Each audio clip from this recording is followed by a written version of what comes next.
we have one more meaning of should to look at.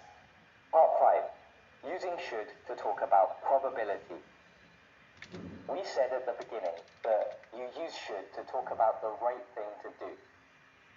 That's true for all the meanings of should we've seen until now.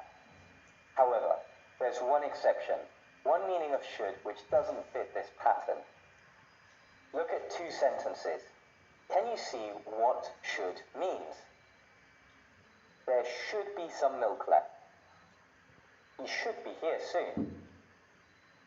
Remember, should here has a completely different meaning to everything we've seen so far. Can you work it out?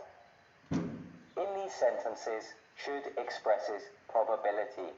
If I say, there should be some milk left, I mean that I think there's probably some milk left. By probably, I mean more than 50% chance.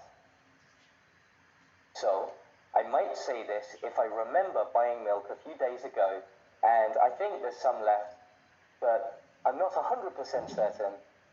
I think there's probably still some milk in the fridge. In our other example, if I say, he should be here soon, I mean that he'll probably get here soon.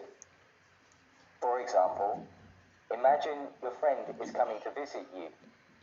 You know that his train arrives at 12 o'clock and it takes 20 minutes to get to your house from the station. The time now is 4:20. You could say, he should be here soon. How do you know if should means, I think this is the right thing, or I think this is probable? It depends on the context. Usually, it'll be obvious. For example, if I say, you should definitely go to the British Museum if you're in London. It's really worth a visit. It's clear here that should means, I think it's a good idea for you to go to the British Museum, and not, I think you'll probably go to the British Museum. That just doesn't make sense. Similarly, if I say, it should take about 30 minutes to get there by car, then should clearly expresses probability.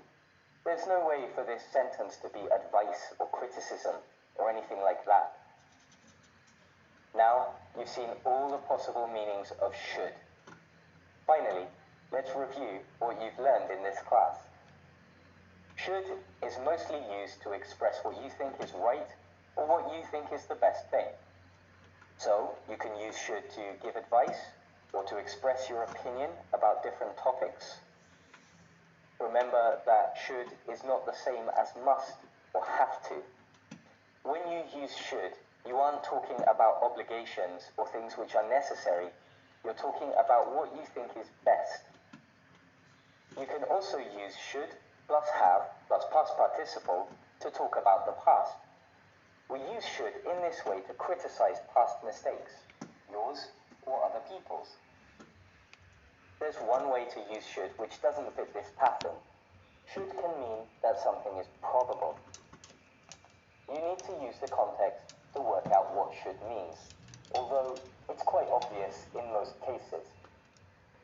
Remember that probable here has a specific meaning. It means the chance of something happening is higher than 50%. That's the end of the lesson.